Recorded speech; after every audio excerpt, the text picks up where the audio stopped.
नमस्कार मित्रांनो, स्वागत आहे तुमचं आताच्या ब्रेकिंग न्यूजमध्ये। मित्रांनो, बरेच जण रेशनवरती मिळणारं धान्य घेऊन आपल्या आजूबाजूच्या लोकांना विकतात।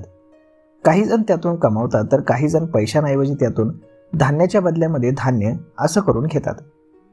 मात्र रेशनचं धान्य विकणाऱ्यांची आता खैर नाही।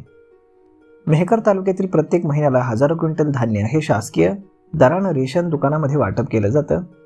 हे सर्व वितरण डिजिटल पद्धतीने होत असल्यानं कोणत्याही प्रकारच्या गैरव्यवहारावरती आता शासनाची नजर असणार आहे। लाभार्थ्यांच्या सर्व व्यवहारांची माहिती शासनाच्या डेटाबेसमध्ये थेट अपडेट होणार आहे।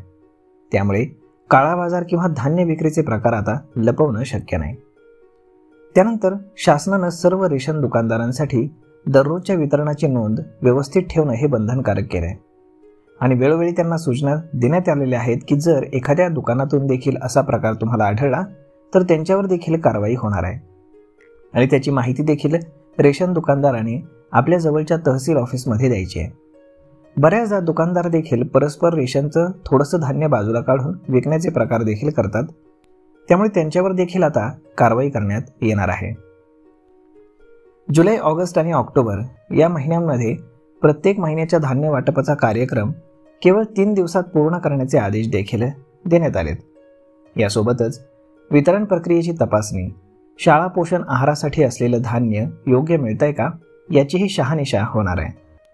दर बुधवारी रेशन दुकानाची साफसफाई, वितरणाची नोंद ही पडताळली जाणार आहे आणि लाभार्थ्यांच्या शिधापत्रिकांची देखील तपासणी केली जाणार आहे। धान्य विकल्याचं आढळून आल्यास सरकारकडून आता कठोर कारवाई करण्यात येणार आहे।